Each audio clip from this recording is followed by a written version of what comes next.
क्षेत्र का कोई व्यक्ति पद्म विभूषण, जो सर्वोच्च नागरिक सम्मान होता है, उससे यह सम्मानित हुआ है। लेकिन आज यदि आया हूं आप सबके लिए, आप सबके बीच, तो चुनाव के दौर में आया हूं। चुनाव की क्या अहमियत है, प्रबुद्ध जनों को बतलाने की आवश्यकता नहीं है। जहां तक भारत का प्रश्न है, भारत यह दुनिया का सबसे बड़ा लोकतंत्र है,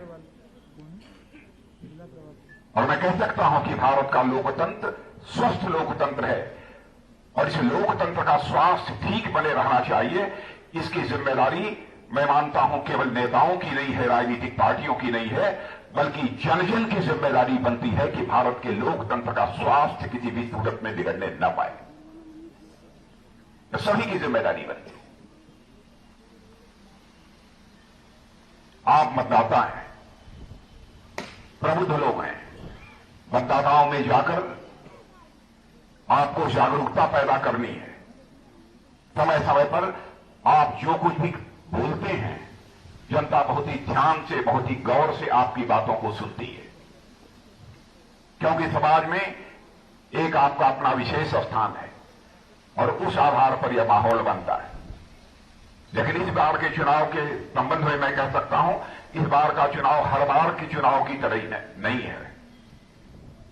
इस बार केवल मतदान करके आपको सरकार ही नहीं बनानी है, बल्कि बहनों भाइयों, मैं कह सकता हूं, इस बार के मतदान के माध्यम से आपको उत्तर प्रदेश की तकदीर लिखनी है। इस चुनाव का इतना महत्व है। प्रदेश हो अथवा देश हो, स्वस्थ लोकतांत्रिक व्यवस्था में उसका भाग्य, उसकी तकदीर लिखने का काम यदि कोई करता है तो प्रबुद्ध नागरिक ही करते हैं, और उस जिम्मेदारी को आप निभा रहे हैं। सरकारें आपने बहुत देखी हैं अपनी जिंदगी में। राज्य सरकारों को भी काम करते हुए देखा है, केंद्र की सरकारों को भी काम करते हुए देखा है, केवल भारतीय जनता पार्टी की सरकारों को नहीं, दूसरे राजनीतिक पार्टी के दलों की भी सरकारों को काम करते हुए लंबे समय तक देखा है।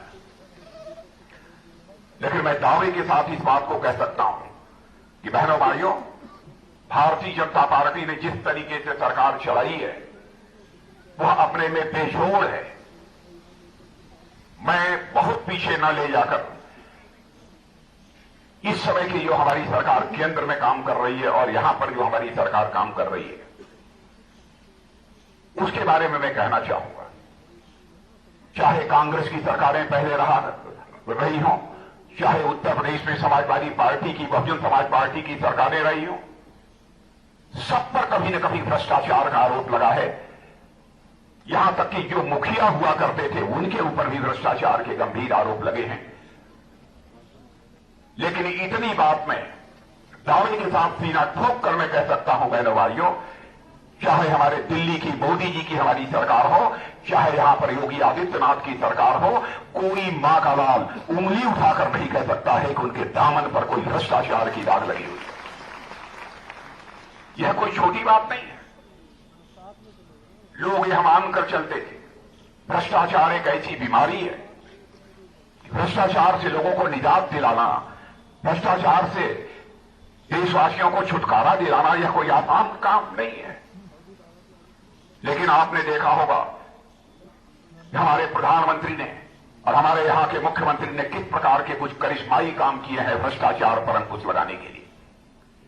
मैं यह दावा नहीं करना चाहता कि बिल्कुल एकदम बिल्कुल भ्रष्टाचार समाप्त हो गया, लेकिन काफी हद तक उसे नियंत्रित करने में हमने कामयाबी हासिल की है। मैं आपको गुमराह करके आपका समर्थन नहीं हासिल करना चाहूंगा। मैं समर्थन यदि हासिल करना चाहूंगा तो आपकी आंखों में आंख डालकर मैं आपका समर्थन हासिल करना चाहूंगा। मैं आपको याद दिलाता हूं, राजीव गांधी जी हमारे भारत के प्रधानमंत्री थे। प्रधानमंत्री वह थे चाहे वह किसी भी राजनीतिक पार्टी के रहे हों। मैं मानता हूं प्रधानमंत्री प्रधानमंत्री होता है, वह व्यक्ति नहीं होता है, वह संस्था होता है। मैं सबके प्रति सम्मान रखता हूं, चाहे किसी भी राजनीतिक दल का कोई व्यक्ति क्यों हो। लेकिन राजीव गांधी जी ने भी एक बार मजबूर होकर कहा था, क्या करें, जब मैं दिल्ली से 100 पैसा नीचे भेजता हूं तो 100 पैसे में बामुश्किल 16 पैसा लोगों की जेब तक पहुंच पाता है। हमारे पास कोई उपाय नहीं है ताकि 100 का 100 पैसा लोगों तक पहुंच सके, इसकी मैं व्यवस्था कर सकूं। लेकिन बहनों भाइयों, देखा होगा हमारे प्रधानमंत्री नरेंद्र भाई मोदी ने सत्ता संभालते ही ऐसी व्यवस्था सुनिश्चित कर दी, यदि 100 पैसा ऊपर से भेजा जाता है तो आपके पॉकेट में 100 का 100 पैसा पहुंचता है, 99 पैसा नहीं पहुंचता है। उदाहरण मैं आपके सामने कई रख सकता हूं, लेकिन एक ही उदाहरण रखना चाहता हूं। प्रधानमंत्री किसान सम्मान निधि के अंतर्गत 6,000 रुपया जो हर किसान को भेजा जाता है, 6,000 का 6,000 रुपया आपके खाते में पहुंचता है, आपकी जेब में पहुंचता है। कोई मां का लाल एक पैसा भी उसमें काटने की जरूरत नहीं कर सकता है, हिम्मत नहीं कर सकता।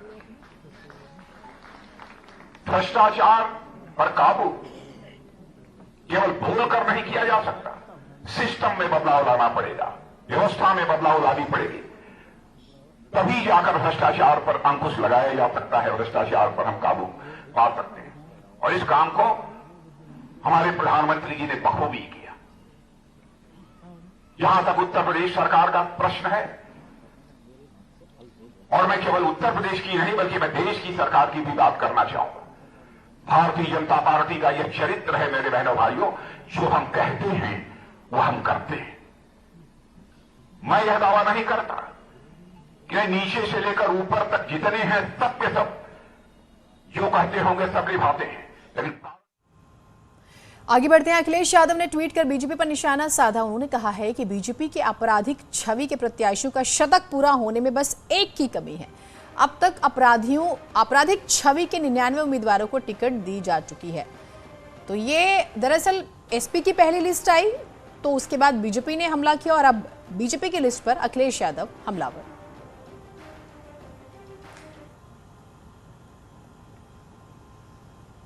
एक छोटा सा ब्रेक ले रहे हैं, कहीं मत जाइएगा।